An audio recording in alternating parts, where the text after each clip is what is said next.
Bienvenidos a nuestro webinar Los negocios digitales en tiempos para afrontar la crisis, a cargo de Educación Ejecutiva de UTEC. Hoy nuestro webinar va a ser liderado por José Deustoa, que en los últimos 7 años ha liderado proyectos estratégicos para las principales empresas del país. Y hoy el día es director de UTEC Ventures, muy conocida por todos ustedes, me imagino, y es responsable de la incubación de startups conocidas en el Perú y proyectos muy importantes. Y algunos ejemplos los vamos a ver más adelante. Hoy José nos va a explicar qué están haciendo los negocios digitales para afrontar la crisis. Es un momento que nunca antes se ha visto en esta magnitud. Entonces también nos va a dar unas cuantas recomendaciones. Y como tema principal, cómo la agilidad y la tolerancia son clave para afrontar esta nueva realidad. Por el lado técnico, les quiero pedir que por favor todos mantengan sus micrófonos y sus cámaras apagadas para asegurar una mejor conexión a internet.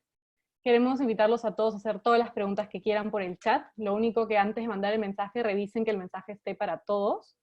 Y al final de la encuesta, por favor, se toman unos 2 minutos para llenar una encuesta de satisfacción. Ahora le paso la palabra a José. Gracias.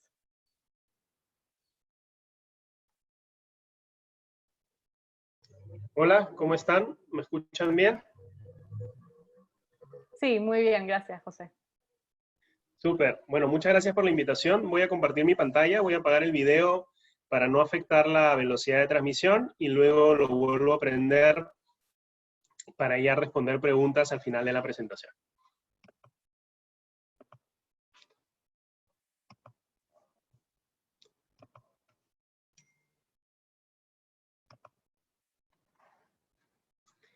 Bueno, muchas gracias por conectarse. Hoy día vamos a hablar de los negocios digitales en tiempos de crisis.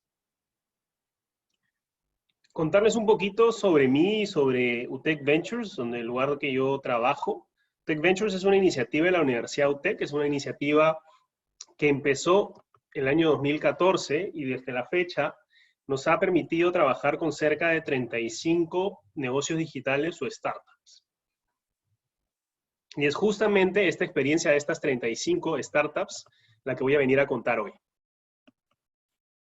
¿Qué hemos logrado en estos años y qué se logró en estos años con estas startups? Bueno, de un total de 35 inversiones, estas 35 inversiones, 17 de ellas están hoy operando fuera del Perú. Han logrado generar 290 empleos. Valen hoy en total más de 30 millones de dólares y han logrado levantar capital por más de 20 millones de soles. Entonces, los negocios digitales no es algo ajeno al Perú, no es algo ajeno a Latinoamérica. Son negocios que hoy en día empiezan a sonar más y más. Entonces, ¿qué diferencia estos negocios digitales o estas startups de los negocios tradicionales? La principal diferencia, y este es el punto por el cual voy a empezar, es la optimización de activos. Un negocio digital se caracteriza principalmente porque optimiza sus activos. En algunos casos extremos puede no tener ningún activo, ¿no? Ese es el caso típico de Uber, ¿no? Que es la empresa de taxis más grande del mundo y no tiene un solo vehículo, ni un solo taxi. O Airbnb, que es una de las empresas o la empresa más grande o la que alquila más número de cuartos a nivel mundial y no es dueña de ninguno de los cuartos que alquila. Entonces, un negocio digital se concentra en optimizar estos activos. No significa que no tiene ningún activo. Tiene activos, equipos, a veces oficinas, obviamente la propiedad intelectual es uno de sus activos más importantes. Pero lo que hace es optimizar, es decir, ¿cómo puedo hacer más con menos? ¿No? Y un ejemplo de ese es Nubank. Nubank es un banco digital, es un banco brasilero, es el único banco que tiene clientes en todos los distritos de Brasil, pero Nubank no tiene ni una sola oficina. Entonces, ¿cómo llega a su cliente? Claro, lo hace de una manera distinta, lo hace a través del celular. Le entrega su tarjeta a través del correo, no tiene ninguna oficina, ha optimizado los activos. Y lo mismo un WeWork. Un WeWork es una de las empresas más grandes a nivel global en lo que se refiere a alquiler de oficinas y espacios de trabajo, no es dueña de ninguna de las oficinas, o de muy pocas de ellas. Entonces, este modelo es la principal diferencia de un negocio tecnológico de un negocio tradicional. Optimiza los activos. Y al optimizar los activos, ¿qué le permite? Crecer más rápido. Por eso es que estos negocios digitales crecen aceleradamente. Por eso es que un negocio como Uber puede valer más de 14.000 millones de dólares en 10 años, porque optimizó sus activos desde el día 1. ¿Qué significa eso frente a la crisis que vivimos hoy? Significa que no han tenido que cerrar ninguna oficina o no se han visto afectados porque no han tenido que preocuparse por saber qué hago con mi auto o saber qué hago con mi cuarto de hotel. Pero claramente vamos a ver más adelante que igual se han visto afectados por otras razones, además de las obvias como menores ventas, ¿no? No sé quién está dibujando en la pantalla.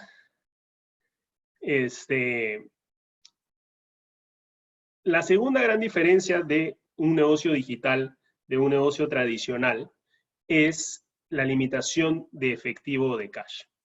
Les hablaba hace un momento que los negocios digitales tienen menos activos, entonces por ende también tienen una menor capacidad de endeudamiento. Yo si tengo un problema, puedo vender mi auto, puedo sacar un préstamo con mi auto, puedo sacar un préstamo con mi hotel, con mi propiedad. Un negocio digital que no tiene esos activos no puede obtener ese financiamiento. Entonces es mucho más dependiente de otros tipos de financiamiento.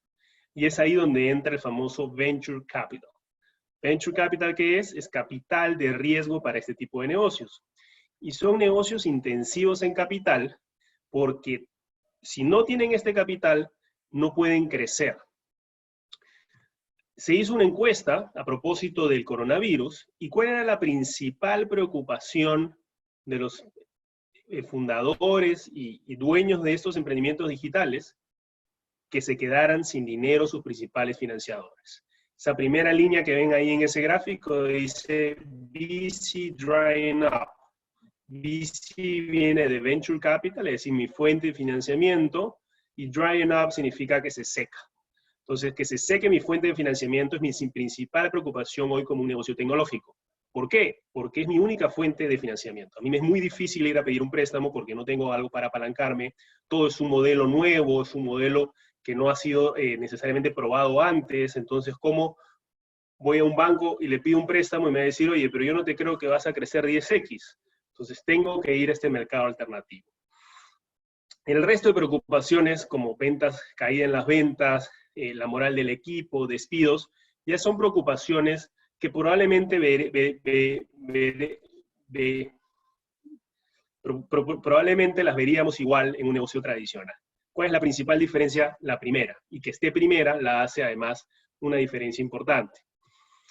Pero lo cierto es que además estos negocios tecnológicos son dependientes de capital todo el tiempo, son dependientes de dinero todo el tiempo. Entonces, si bien les afecta la crisis porque se seca la fuente de financiamiento, no son ajenos a haber estado en una necesidad de financiamiento estricta antes, ¿no? Y ese gráfico lo que muestra, en la fila superior, vemos las etapas de un emprendimiento tecnológico, de idea a startup, a crecimiento, ¿no? A empezar, ¿no? A desarrollo, a crecimiento y a madurez, ¿no? Y en la parte inferior de este gráfico lo que vemos es los distintos niveles de inversión que tiene un negocio tecnológico. Capital semilla, capital ángel, venture capital inicial, venture capital posterior y finalmente la salida. Y lo que vemos en el centro de este gráfico es la línea recta, es el tiempo, ¿no? Y la línea curva es la necesidad de capital.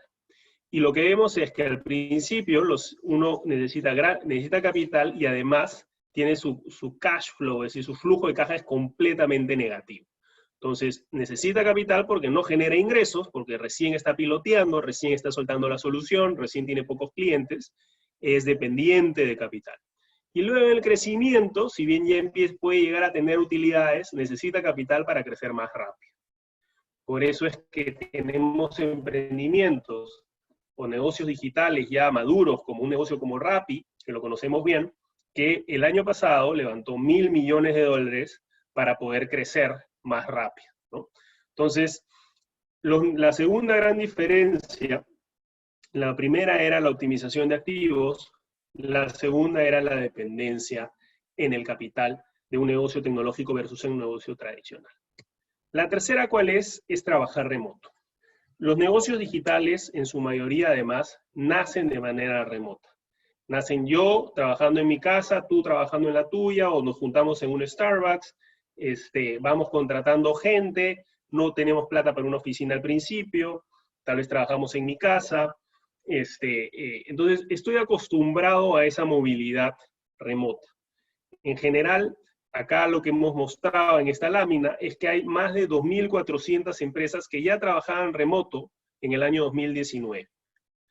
Y no solo eso, sino que las principales empresas tecnológicas, y hemos hablado derecho, empresas como GitHub, como HubSpot, empresas como Stack Overflow, como Trello, y ya trabajaban remoto desde el día 1.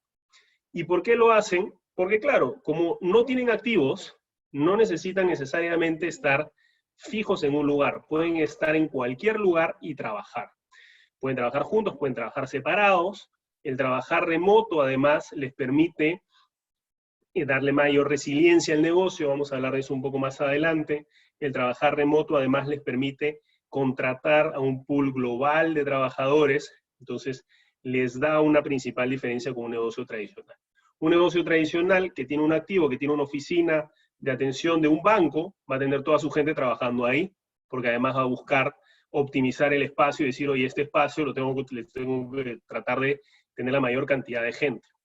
En un escenario como el coronavirus, un negocio que tiene activos fijos va a estar mucho más afectado porque, claro, no va a poder ir a trabajar ahí o no va a poder ir a trabajar en la misma cantidad de personas, va a tener que limitar el espacio por persona y le va a impactar negativamente. Un negocio tecnológico no va a tener ese problema porque no va a tener necesariamente un activo fijo al cual ir a trabajar, un lugar específico, y va a poder trabajar desde cualquier lugar. Y eso nos lleva además a unas ventajas, ¿no? Les decía, resiliencia, ¿no? Ese es el caso de un negocio tecnológico que ha trabajado con nosotros en UTEC Ventures, que además ha estado en Silicon Valley, estuvo en San Francisco, recibió capital de Estados Unidos, es un negocio creado para Latinoamérica, es una plataforma para buscar talento tecnológico, y desde el día 1 empezó a trabajar remoto. ¿Qué les ha dado? Resiliencia. Tienen todo documentado y eso les permite ante cualquier evento tener toda la información en la nube. Toda la gestión está basada en resultados. No sacrifican el estilo de vida. Pueden tener presencia en varios países porque trabajan remoto. Pueden acceder a un pool de trabajadores mucho más grande. Y finalmente es mucho más fácil incorporar a alguien a la corporación porque todo está documentado. Entonces, la tercera gran diferencia de un negocio tecnológico con un negocio tradicional es esta flexibilidad para trabajar remoto. La cuarta y última diferencia en la cual me voy a enfocar hoy es la agilidad para responder ante una crisis. Los emprendimientos tecnológicos, les contaba al principio, son dependientes de capital. Entonces siempre han estado en un nivel de estrés de si no llegan a la siguiente hito, no levantan capital y la empresa muere. Entonces siempre han estado acostumbrados a vivir ante una tensión de que el negocio puede desaparecer en 6 meses, 9 meses, 12 meses. Entonces, si bien la crisis actual, la crisis del COVID, es una crisis diferente, inesperada, estos negocios no son ajenos a enfrentar crisis, ¿no? ¿Y qué metodologías usan para enfrentar estas crisis? Metodologías ágiles. Es más, no la usan solo para enfrentar las crisis, siempre las han usado. Y en algunos casos la han usado además de manera remota. Entonces, ¿cómo enfrentan una crisis? ¿Cómo han enfrentado las otras? Siendo ágiles en la creación de respuestas y la implementación de las mismas. Siendo organizados a nivel de la empresa, de saber quién está haciendo qué y con qué objetivo lo está haciendo. Y de esta manera les permite ser mucho más rápidos al momento de responder a una crisis. Entonces, ¿cuáles son las 4 principales diferencias que vemos nosotros en los negocios tecnológicos versus un negocio tradicional? La primera, la optimización de los activos. La segunda, la gestión del efectivo del cash, la dependencia en efectivo y en cash.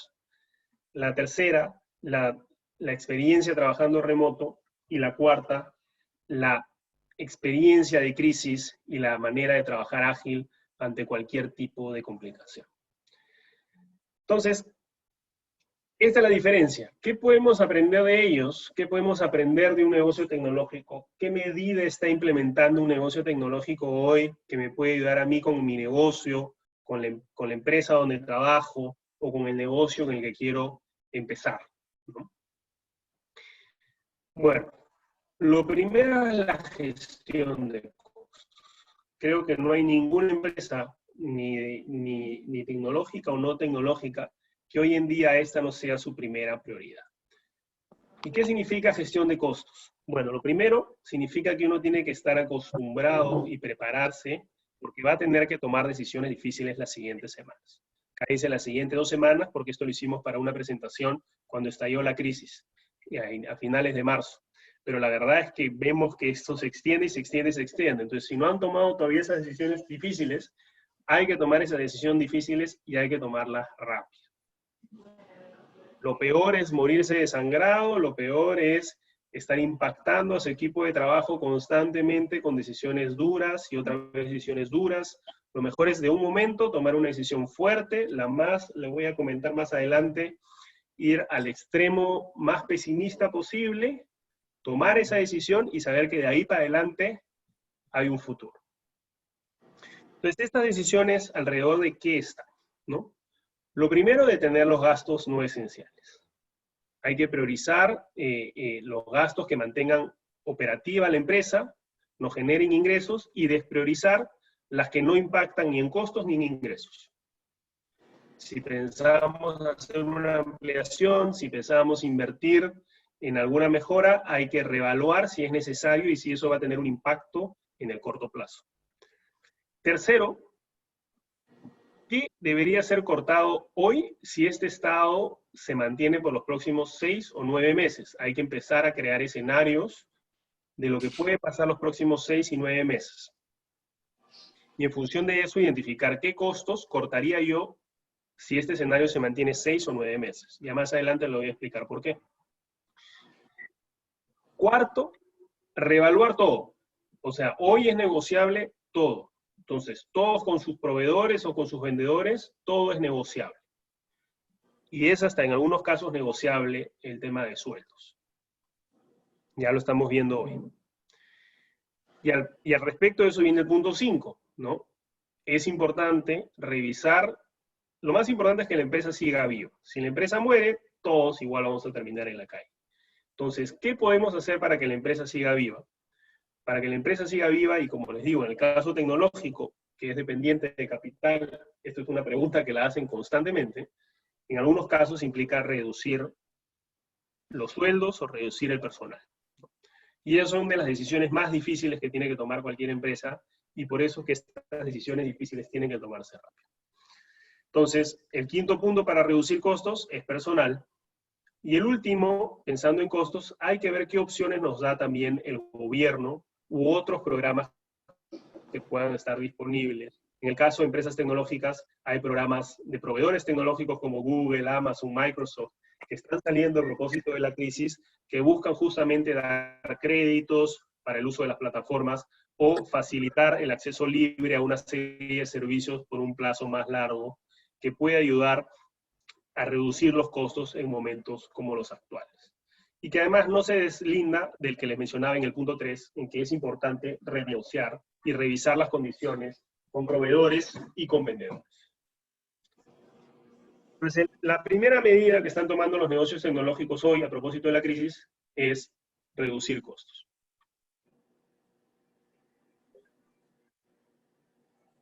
La segunda medida es cómo genero liquidez. Entonces, reduzco costos, esa es una manera de generar liquidez. La segunda es ampliar todos mis límites financieros para poder tener más cash en el banco. Entonces, ampliar mis cuentas por pagar, sacar el efectivo que pueda sacar de las líneas de crédito, aprovechar si es posible levantar capital hoy, revisar las notas de ventas, acelerar si las cuentas por cobrar, y atado a eso además, hacerlo de manera frecuente. Hoy hay que revisar la caja constantemente, de manera diaria, de manera semanal, hay que saber cuánto entra y cuánto sale. Y hay que revisar esas proyecciones de flujo de efectivo a 3 meses, 6 meses, 9 meses y 12 meses. Y hay que hacer esas revisiones semanalmente para saber si tenemos suficiente efectivo para sobrevivir los siguientes 12 meses. Finalmente, hay que discutir el aplazamiento de posibles pagos de impuestos. Hoy el gobierno peruano está siendo flexible con el depósito de varios impuestos. Hay que estar al tanto de las regulaciones disponibles para gestionar y facilitar el pago de impuestos y posponer el depósito de los pagos, ¿no? Y finalmente, si es necesario, levantar capital. Primera recomendación, gestionar costos. Segunda recomendación, maximizar el cash y el efectivo, la liquidez de la empresa. Tercera recomendación, el planeamiento. Les comentaba hace un momento que es importante hacer un planeamiento más frecuente sobre el flujo de caja. Y aquí les dejo una herramienta. Esto es una herramienta que me compartió y que la revisé en el caso de un fondo de inversión que se llama Capri Edge, que me parece que es muy sencilla, y lo vamos a enfocar en la tabla que está en la parte superior. La tabla que está en la parte inferior habla de los supuestos que uno tiene que tener en la cabeza al momento de hacer la tabla superior. Pero lo importante es la tabla superior. Entonces, en la tabla superior, lo que tenemos en el eje de la izquierda son la reducción de costos que yo puedo hacer. Yo puedo reducir mis costos en 10%, en 25%, en 50% o en 75%. Y en la fila superior hay 3 escenarios. Primer escenario, mis ventas caen 50% por 3 meses y luego se recuperan gradualmente 9 meses. Segundo escenario, mis ventas caen 75% por 3 meses y luego se recuperan gradualmente en 9 meses. Tercer escenario, mis ventas caen a 0, 2 meses, 25% por un mes más adicional, y luego se recuperan gradualmente 9 meses. ¿Y qué hay que hacer en cada una de las celdas de esta tabla? Hay que poner el número de meses que tengo de vida en función del efectivo que tengo hoy. Entonces, yo calculo lo que se llama el runway, es decir, oye, si mis ventas caen 50% por 3 meses y luego se recuperan gradualmente 9 meses, esos son los ingresos que voy a tener.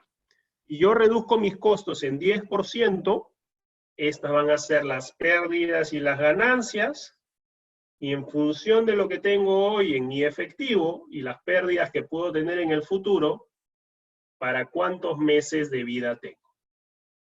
¿Me queda para 12 meses? ¿Me queda para 24 meses, 18 meses? ¿Me queda para 3 meses de vida? Y lo que va a decir esta tabla es, si en todas las celdas tengo para 12 meses, estoy bien. Estoy tranquilo, no tengo que preocuparme, tengo que ser racional, pero significa que puedo aguantar 12 meses en el peor escenario, reduciendo la menor cantidad de costos posibles. ¿Qué pasa si en alguna de esas celdas mi cálculo es menor a 12 meses? Entonces, ahí es donde tengo que empezar a trabajar y decir, ¿cómo puedo llevar yo ese escenario a que sea mayor a 12 meses? La única manera que puedo hacer yo es reducir costos. Entonces, lo que me dice esta tabla es, si reduciendo 25% mis costos en cualquiera de los 3 escenarios tengo más de 12 meses, eso es lo que tengo que hacer. ¿Cómo reduzco mis costos en 25%? O cómo aumento mi caja. Ya les comentaba en una lámina hace un momento que uno podía aumentar la caja. Entonces, si con 25% no alcanza, me voy a 50%. Si con 50 no alcanza, en algún escenario tengo que reducir 75. Ok, entonces, ¿qué vamos a hacer? ¿No? Entonces, regresando al tema de la presentación de hoy, ¿qué están haciendo los negocios tecnológicos? Están haciendo esto. Están calculando esto. Y están tomando las medidas para poder tener al menos 12 meses de vida en cualquier escenario posible. Uno puede poner escenarios más duros, puede pensar que son 6 meses de caída, ¿no? Y va a depender del sector. Hay sectores hoy que están siendo más afectados que otros. Entonces, ante eso, si estoy en ese sector, si mi escenario es más duro todavía, hago esa prueba y veo para cuántos meses de vida tengo. Por último, la cuarta y última recomendación que podemos tomar de los negocios tecnológicos y aplicarla a los negocios tradicionales son las estrategias de comunicación en un escenario como el que estamos hoy en día. Toda empresa tecnológica tiene lo que se llama un stack de comunicación. ¿Qué es un stack de comunicación? Son las plataformas y herramientas que utiliza para que la información fluya alrededor de la organización, ¿no? La herramienta más básica que todo el mundo tiene es el email, ¿no? No hay empresa que no tenga un email. Pero ¿esto es suficiente? Hoy en día claramente no. Entonces, ¿qué tipos de herramientas existen? Bueno, ya una de las que estamos usando hoy, en esta videoconferencia, son las herramientas para tener videollamadas, ¿no? O reuniones virtuales. Hoy estamos usando Zoom, existe Google Meet, existe Webex de Cisco, y hay otras más que uno puede utilizar. Ok, eso me ayuda a tener una reunión virtual. ¿Qué otras herramientas están usando? Una herramienta muy útil, por ejemplo, es Slack. Hoy muchas de las empresas usan el WhatsApp para crear el grupo de trabajo y ahí tener las discusiones. Bacán, WhatsApp uno puede comunicarse, está en el celular, puedo mandar archivos, ¿no? Pero cambio de celular, o si el espacio del celular no me da, se borra la información, no está en la nube. Slack te permite hacer lo mismo, pero la información está en la nube. Además de otras posibilidades como colgar archivos directamente ahí, trabajar los archivos ahí, etcétera, etcétera. Entonces, es un comunicador interno que te permite dejarlo todo documentado en la nube. Google también tiene uno parecido, Microsoft tiene uno parecido. Luego están otras aplicaciones como Notion. Notion son aplicaciones que son para toda la organización, que reemplaza la antigua intranet por una solución similar en la nube y que además está relacionada con las demás aplicaciones que yo tengo. Entonces, si yo tengo un dashboard de indicadores, está en Notion. Si yo tengo una agenda de eventos o de actividades, está en Notion. Si yo tengo un tablero de actividades de desarrollo y cómo están progresando las actividades de desarrollo, está en Notion. Entonces, es una manera en que yo puedo colocar toda la información estratégica de la empresa en una sola plataforma y cualquier persona la puede mirar en cualquier momento. HubSpot. HubSpot es una herramienta, así como Salesforce, para hacer seguimiento a distintos funnel de ventas, funnel de inversión, en fin, para todo tipo de funnel. Y lo que te permite de nuevo es que toda la organización sepa cuántas nuevas ofertas han llegado, cuántos leads pasaron a convertirse, cuáles son los nuevos leads, cuáles son los leads recurrentes.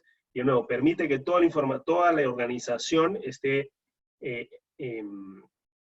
actualizada en lo que está pasando en el tema comercial, ¿no?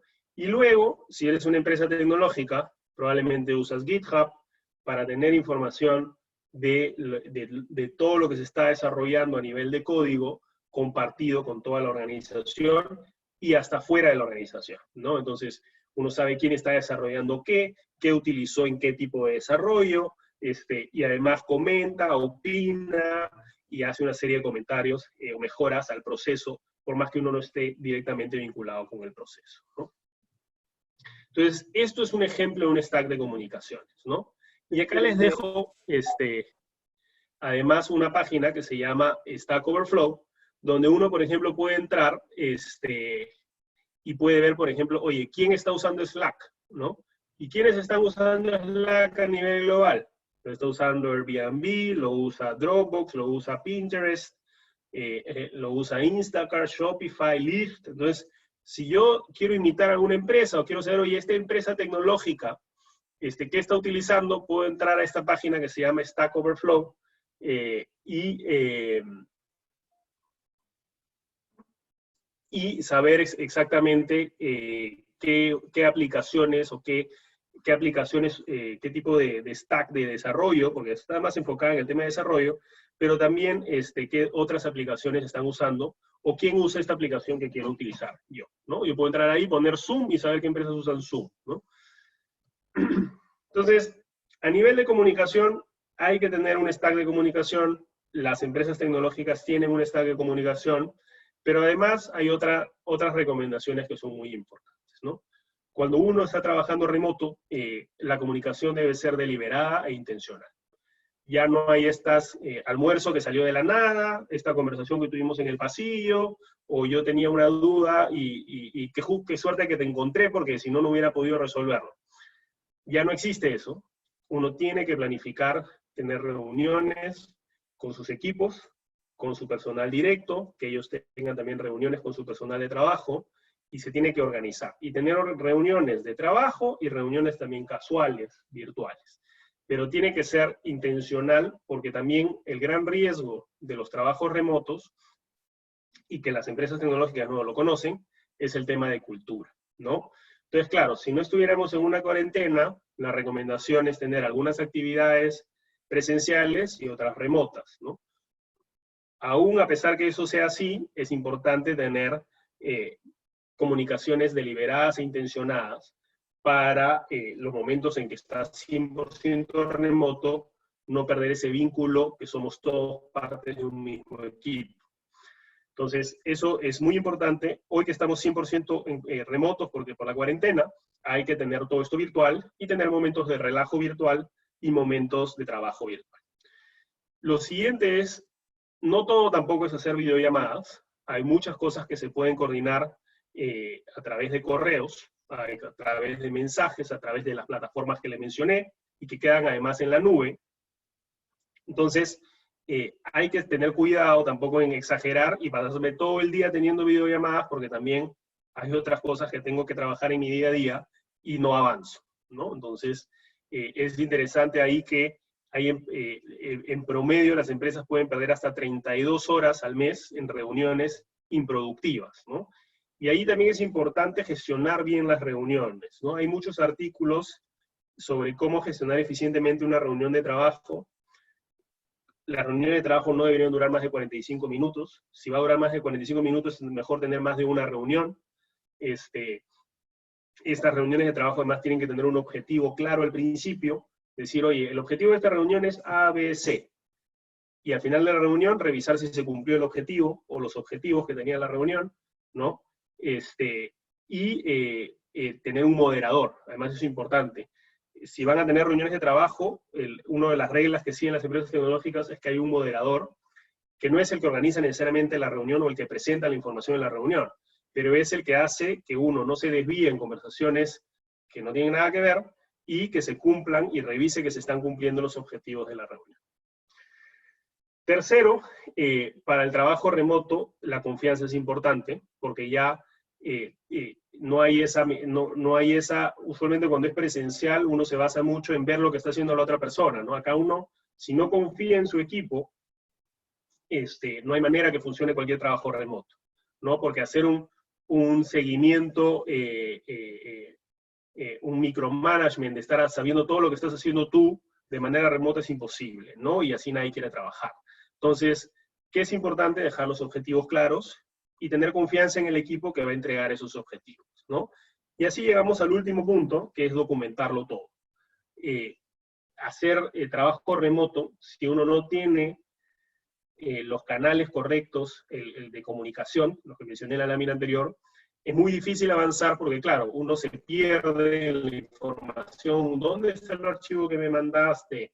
¿Qué avanzaste? Oye, ¿cómo trabajamos juntos? Oye, ¿qué fue lo que hizo tal persona? Entonces, si está todo documentado, si está todo en la nube, es mucho más fácil trabajar remoto, es mucho más fácil comunicarse, la gente sabe qué está haciendo quién, si uno tiene este intranet que les comentaba, sabe cómo le va al equipo comercial, si está vendiendo más, si está vendiendo menos, sabe cómo le va al equipo de operaciones, si está lanzando algo o no está lanzando algo, saben las campañas que están haciendo los de marketing. Entonces, tener todo documentado a través de un stack de comunicación también te ayuda a que todos sepamos que estamos trabajando en el mismo equipo, que todos estamos alineados en el mismo objetivo y que todos estamos avanzando para salir de esta situación como la actual o cualquier otra situación que enfrentemos en el futuro, ¿no? Entonces, con esto cierro mi presentación. Para repasar, hay 4 grandes diferencias entre un negocio tecnológico y un negocio tradicional: la optimización de activos, la dependencia en el cash, la experiencia trabajando remoto y la experiencia trabajando de manera ágil o con metodologías ágiles, ¿no? Para enfrentar las crisis. Y hay 4 recomendaciones que damos a los negocios tecnológicos que creo también son aplicables a los negocios tradicionales, que es gestionar eficientemente los costos, ver opciones para aumentar la liquidez de la empresa, comunicarse y, y planificar de una manera especial en este caso y sobre todo de una manera más frecuente, ¿no? Entonces, costos, liquidez, planificación y comunicación. Y con esto termino la presentación y espero que les haya parecido interesante esta presentación y pasamos a la parte de preguntas. Muchas gracias, José, por tu presentación. Ha sido muy clara. Yo creo que has podido explicar muchas cosas que todos pensamos y no estamos muy seguros de cómo estructurar. Y bueno, para preguntas tenemos unas cuantas. La primera es, nos comentan que el gobierno está en busca de cómo ir paulatinamente liberando negocios que no colisionen con las medidas sanitarias para evitar la propagación del COVID. ¿Qué negocios digitales propones? Ay, perdón, no te estamos escuchando ahorita. Gracias. ¿Qué negocios digitales propongo que se deberían liberar o qué negocios digitales propongo para aprovechar esa situación? No me queda muy clara la pregunta. Exacto, para aprovechar la situación, de que como no todos los negocios convencionales van a estar funcionando al 100%, ¿qué negocio digital debería tomar esta oportunidad? Mira, para mí, yo creo que lo que deberían hacer es liberar el e-commerce, ¿no? El e-commerce debería liberarse, creo que eso haría que la gente salga menos de su casa, creo que generaría empleo. Obviamente hay que fiscalizar que el e-commerce se realice con la limpieza correcta, pero uno cuando recibe el producto puede además desinfectarlo en su casa. Pero sí, para mí el e-commerce, ahí veo una gran oportunidad. La gente después de esta crisis, a ver, lo que va a pasar es que ahorita en la crisis todo el mundo está aprovechando todo, ¿no? El que nunca había visto un video de ejercicio virtual, lo está haciendo ahora porque es la única manera que puede ejercitarse, ¿no? ¿Qué va a pasar después de la crisis? Algunos se les quedará el hábito y otros preferirán regresar a su gimnasio y hacer el hábito que tenían antes, ¿no? Entonces, van a haber negocios que van a cambiar después de la crisis. No es que el 100% ahora va a querer hacerlo todo digital. Hay valor también en lo no digital. Pero sí al menos lo van a probar. Entonces, cosas que están haciendo los negocios tecnológicos hoy es un excelente espacio para probar soluciones tecnológicas virtuales, ¿no? Si tenías un tema de educación online, de ejercicios online, de lo que sea online, hoy día la gente tiene más tiempo y está más dispuesta a probar una solución virtual.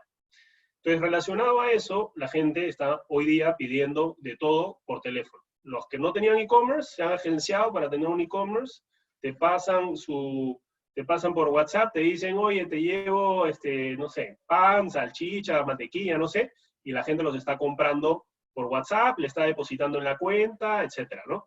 Entonces, definitivamente va a haber una mayor apertura para el e-commerce. El e-commerce es uno de los negocios que están evaluando ya liberar para darle, hay muchas personas que dependen de los servicios como restaurantes, como los mismos servicios logísticos, las tiendas en general, los comercios pequeños. Entonces yo creo que eso se va a abrir lo antes posible y creo que es uno de los sectores más atractivos hoy día, ¿no? Sí, muchas gracias por tu respuesta. Tenemos muchas preguntas más.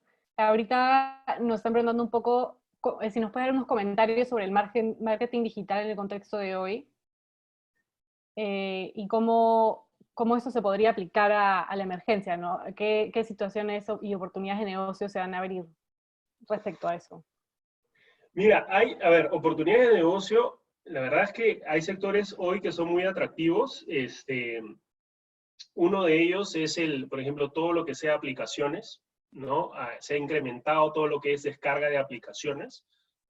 ¿Por qué? Porque de nuevo la gente está buscando qué hacer, ¿no?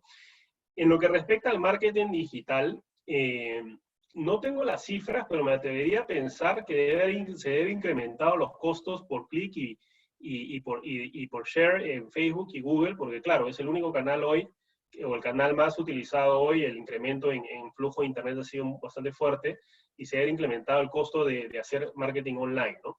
Nosotros lo que estamos recomendando a los negocios digitales es, tienen que afinar mucho más los costos de adquisición de usuario, hay que ser mucho más eficiente de lo normal en dirigirse la publicidad al público correcto, ¿no? Eso por el lado de un negocio. Por el lado de un proveedor de marketing, me imagino que van a estar, creo que es una buena ventaja. Además son equipos mucho más flexibles, mucho más remotos. Creo que deben estar aprovechando bien esta situación, a pesar que se han reducido también, por otro lado, gastos de las empresas, ¿no? Los influencers, por ejemplo, hoy deben estar muy demandados. Las horas que la gente pasa en Instagram, TikTok y todas estas redes sociales se han incrementado. Entonces, también en ese sentido, por ejemplo, es un negocio interesante. Muchas gracias. A ver, otra pregunta me parece bien interesante, es, en el Perú, ¿tienes conocimiento o cuál es tu evaluación de cómo las startups o negocios digitales han afrontado la situación hasta la fecha? Mira, no hay un número generalizado está un poco inestable. A ver. No hay un número generalizado. En general a todas las empresas le ha pegado, sea digital o no sea digital, excepto sectores específicos como salud o tal vez comercialización de alimentos, comercialización de productos farmacéuticos, pero el resto le ha pegado. Y en los startups no es diferente, ¿no? Nosotros en nuestro portafolio de 35, te diría que hay un tercio que no diría que está bien, pero que no tiene problemas para sostenerse ante la crisis, sea por el modelo de negocio o sea por el capital. Hay un tercio que está en intermedio, es decir, le ha pegado la crisis obviamente y tiene algo de capital y está gestionando sus costos para poder estirar ese tiempo de vida con el ejercicio que les comentaba. Y hay un tercio que sí está mucho más complicado, ¿no? Todos los que estaban relacionados con restaurantes, con hoteles, están teniendo que cambiar su modelo de negocio. Eso es importante. O sea, los negocios tecnológicos hoy no le temen a eso, ¿no? Entonces, si tienen que cambiar el negocio, lo van a hacer y lo van a hacer rápido y van a probar nuevas tecnologías rápido. Un negocio que alquilaba, por ejemplo, vestidos para fiestas, y ahora no hay fiestas y no hay nadie que vaya a comprobarse vestidos, está pensando en cuál es la nueva aplicación que va a hacer que las personas la utilicen y relacionada a la moda, porque definitivamente, si bien ahora se puede reducir el gasto en moda, ese gasto en moda va a volverse a incrementar, va a volverse a recuperar, y el que haya identificado y aprovechado esta oportunidad para identificar dónde están esos negocios, lo va a aprovechar mejor ese crecimiento, ¿no? Bueno, acá tenemos otra pregunta que está formada de dos partes. Por un lado es, ¿cómo crees que hace el futuro de la educación? Y por el otro es, ¿qué oportunidad surgiría respecto a esto y también respecto al sector de la salud, en esta oportunidad de tecnología con salud más educación? La verdad que de oportunidades uno puede listar un montón, ¿ya? Pero a ver, vamos por partes. Primero vamos con el sector de educación. El futuro es incierto, ¿no? Definitivamente lo que va a pasar es lo que les comenté, de que la gente le va a tener menos miedo a la tecnología. Eso nos va a permitir pasar a modelos más blended, más rápido. No va a pasar 100% online, eso no va a suceder. Hay limitaciones de algunas cosas que no se pueden hacer online, que se tienen que hacer de manera presencial. Y además, de nuevo, no todas las personas después de la crisis van a querer que todo sea online, ¿no? pero lo que va a quedar es que va a haber menos temor a utilizar nuevas tecnologías, ¿no? Y en el caso de educación hay que separarlo entre colegio o educación básica y hasta en tres, ¿no? Educación básica, educación superior y educación en general, capacitaciones, ¿no? El long life learning, ¿no? O lifelong learning, en verdad. Entonces, en el caso del lifelong learning, por ejemplo, cursos de capacitación en general abiertos al público, lo que va a pasar es una mayor competencia, porque si antes tú te elegía porque quedaba cerca o porque, claro, uno prefiere lo presencial, hoy que todo es virtual, ya compites con proveedores internacionales, ¿no? Entonces, ¿por qué te van a elegir a ti y no van a elegir un proveedor internacional si ambos pueden tener el mismo contenido y ambos van a ser virtuales, ¿no? Entonces, ahí va a haber un tema con el tema de mayor competencia en el tema virtual en educación lifelong learning. En el tema de universidades va a ser mixto, va a haber una implementación mayor de programas blended, ¿no? De aprovechar las herramientas virtuales. Igual las universidades se van a resistir a tratar de hacer 100% online, ¿no? Es un cambio duro en la educación, y no solo en Perú, sino a nivel internacional, pero va a empezar a entrar más ese modelo. Y finalmente, en lo que es educación básica, yo creo que va a regresar a lo que era antes, con algunas aplicaciones tal vez para hacer cosas en la casa, pero ahí, o sea, definitivamente va a volver el horario de 8 a 3 de la tarde en el colegio, ¿no? Y eso se va a quedar, ¿no? En el caso de salud, que también me preguntaste, ahí hay muchas oportunidades, ¿no? La telemedicina está teniendo una buena prueba ahora. Hay mucha regulación detrás. O sea, ¿qué es lo que frena la innovación? Las regulaciones. Cuando quieren frenar a Uber, lo que hacen es que paguen los impuestos de los taxistas, ¿no? Que está bien, uno puede decir que está bien o no, pero es una manera como frenas el crecimiento. Cuando quieres frenar a Airbnb, le dices que tiene que pagar los impuestos, empiezas a poner regulación. La industria de la salud, la industria de la educación son industrias súper reguladas, entonces eso frena la innovación, pero estas crisis ayudan a que la gente pruebe, y al probar, si tienes un buen producto, se va a quedar, ¿no? Y por lo menos los que lo probaron lo van a seguir usando, ¿no? Entonces es un buen espacio para probar, es un buen laboratorio para experimentar. Me pareció muy interesante tu comentario sobre cómo ahora todo es digital, tu competencia ya no se limita a la zona geográfica en la que estás, ¿no? Entonces uno no solo compite con el vecino, sino también con empresas internacionales. Bueno, otra pregunta que nos han hecho es, ¿cómo aplicaría a las plataformas los servicios estatales? Bueno, se parece un poco a lo que acabas de responder. Y ligado a esto, ¿cuáles serían los lineamientos para una estrategia digital? Una estrategia digital de una empresa tradicional, ¿no? Eso me lo han preguntado varias veces. A ver, lo primero es, tiene que estar, si provee algún producto, algún servicio, tiene que virtualizar, ¿no?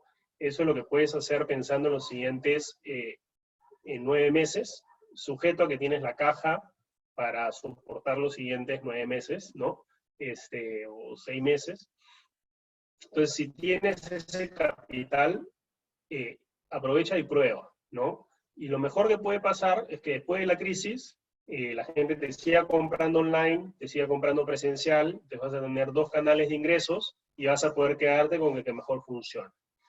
El otro escenario es, no voy a la virtualización y cierro el negocio y en 6, 7 meses lo vuelvo a abrir, ¿no? Entonces, hoy, si hay capital, lo mejor es probar nuevas soluciones. Esas soluciones que siempre quisieron probar, hoy las pueden probar. Y implementar esa estrategia digital no requiere contratar gente que desarrolle o decir, yo no sé nada de computación o de programación, ¿cómo voy a meterme a hacer esto? Hay soluciones afuera que simplemente es, como decimos nosotros, plug and play. O sea, ¿quiere vender online? Oye, hay varias plataformas que uno simplemente paga, sube su producto y ya tienes tu marketplace. O sea, ya puedes vender online, ¿no? Peruanas, extranjeras, ¿no? ¿Quieres despachar online? Oye, ya hay plataformas que te permiten Simplemente contratar el servicio y ya puedes despachar online, ¿no? ¿Quieres virtualizar, no? Yo conozco más el sector de educación, pero por ejemplo, si les interesa las plataformas de educación, hay una plataforma que se llama Edmodo, por ejemplo. ¿Qué es esta plataforma? Uno paga, sube su contenido y luego lo comparte con sus clientes. Los clientes le pagan, le hacen una transferencia, le pasas el password y ya le puedes estar proveyendo clases virtuales a cualquier persona, ¿no? Y así hay para todo. O sea, hay clases virtuales que se están haciendo a través de YouTube, de Vimeo. O sea, es el momento para probar y si funciona, genial, ¿no? A ver, también preguntan, bueno, comentan, nuestras principales fuentes de divisas son minería, agroindustria, pesca y turismo. China siendo nuestro principal comprador y ya se está normalizando. En ese sentido, digitalmente, ¿qué podemos hacer? Una pregunta bien amplia. Sí, Hay varios bien puntos complejo. para tocar ahí. Lo que entiendo de la pregunta es, ¿qué podemos hacer con China? Bueno, hay que ver qué va a pasar con la crisis. Se está relativamente claro. China entró antes, debería salir antes. Vamos a ver si no hay una caída, etcétera. Igual hay muchos cuellos de botella en el tema de productos. No sé, o sea, ¿qué pueden hacer? Pueden identificar productos que pueden ayudar en el tema de salud acá en Perú. O sea, eso me parece un número uno, la principal oportunidad.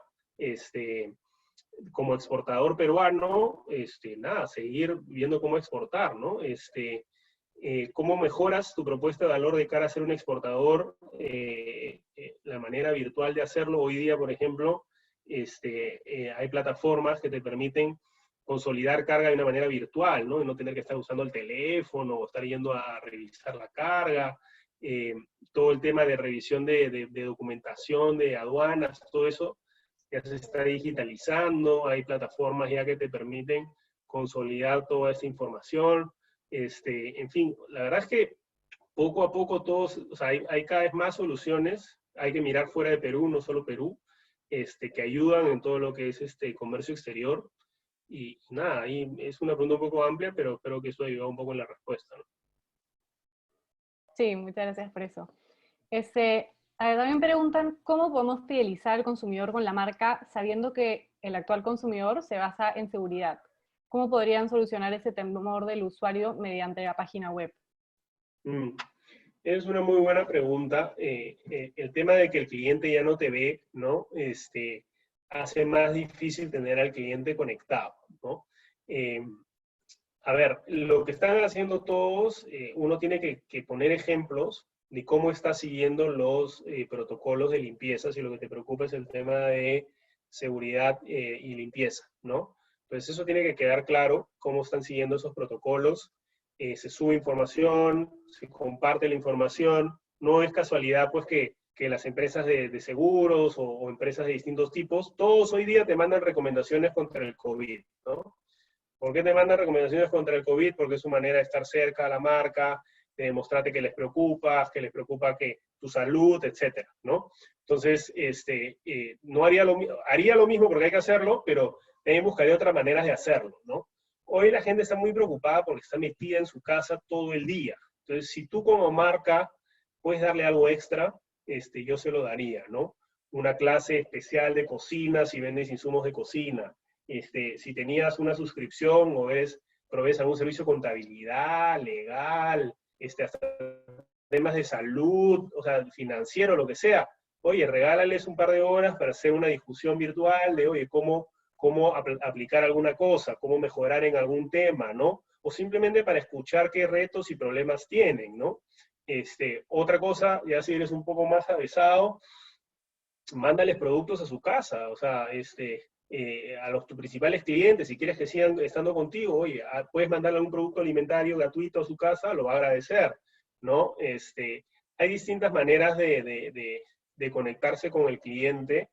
El tema de marca es importante, porque claro, ya no va al supermercado, ya no ve la marca, ya no va a tal lugar, ya no ve la marca, se olvida de la marca. ¿Cómo están las marcas presentes? Pensando qué necesita su cliente y qué le puedes ofrecer, ¿no? Entonces, eso es es importante, tampoco bombardearlos de información es la solución, tampoco gastar demasiado en redes sociales es la solución. Hay que entender bien qué quiere tu cliente y qué solución le puedes brindar en la posición en la que estás, ¿no? Todavía tenemos tiempo para una, de repente dos preguntas.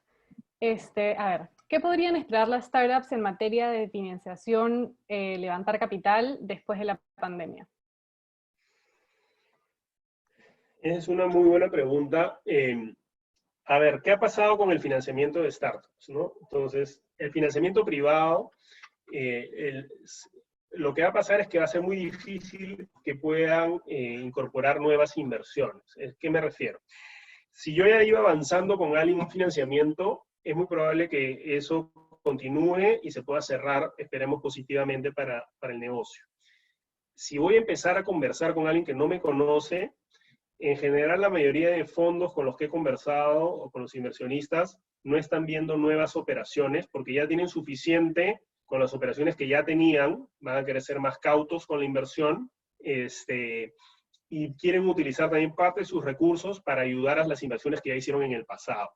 Entonces, si tú estás buscando nuevo capital, acércate a las personas que ya te conocen.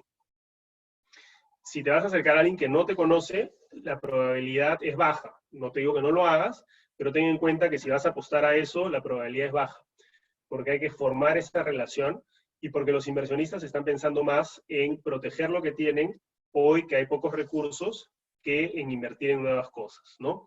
Y luego lo otro es ver los programas del Estado. El Estado, esperemos, siga activo financiando emprendimientos. Hay estos programas, además de Reactiva, hay que darles una mirada y ver como posibles financiamientos en este corto plazo, ¿no? A ver, nos están preguntando, ¿por qué crees que el gobierno no ha dado luz verde a empresas cuyo core es el servicio de delivery? Bueno, no Una ha dado pregunta luz verde en muchas complicada. cosas, ¿no? No solo a eso, ¿no? En general el gobierno está viendo qué hacer. Creo que las intenciones son buenas, creo que el Estado no tiene la capacidad de responder, no como las autoridades, sino el Estado como toda una organización, no ha tenido la velocidad para responder ante la crisis, por eso es que estamos como estamos y seguimos en cuarentena.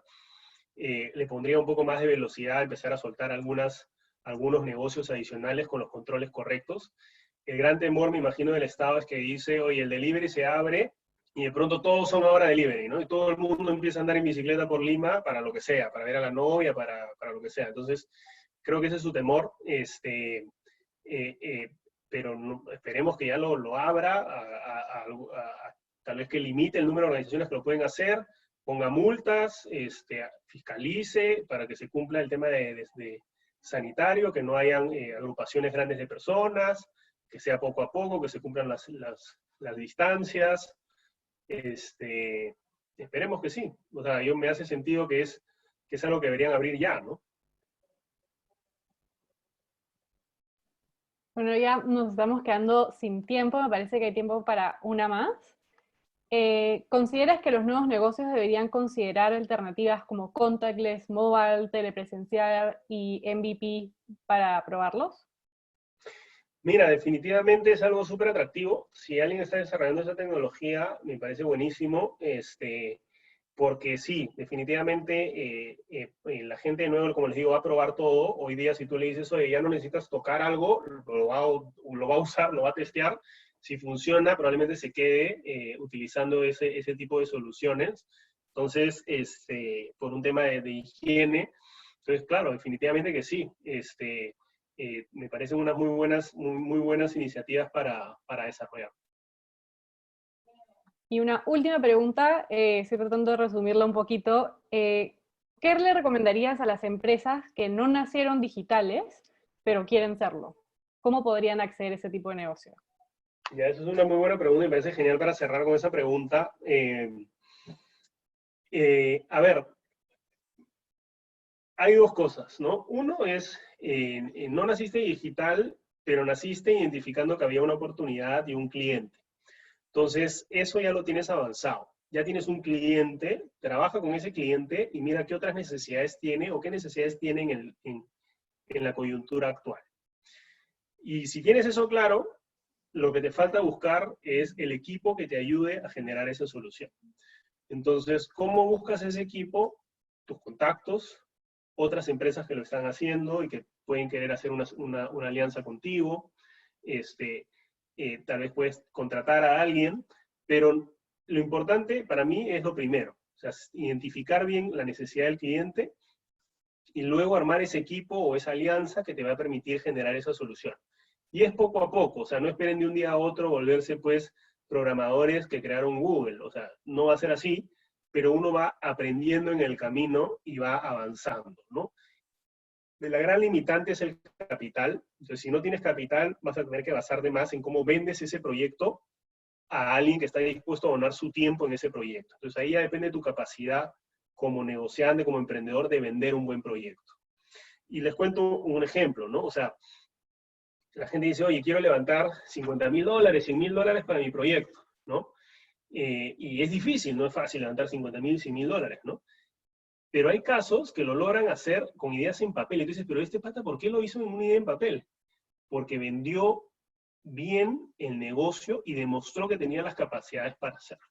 Entonces, no necesitas crearlo, necesitas al principio vender bien esa idea, armar un buen equipo. ¿Y cómo armas ese buen equipo? También vendiéndole la idea de que esto es un buen negocio. Entonces, creo que ya han avanzado la primera parte si ya tienen un negocio. La segunda parte, entrar a la digitalización, pasa por armar un buen equipo. Para armar ese buen equipo hay que venderles bien la historia y en función de eso lo avanzas para adelante, ¿ya? Y quería cerrar también comentarles que vamos a tener otro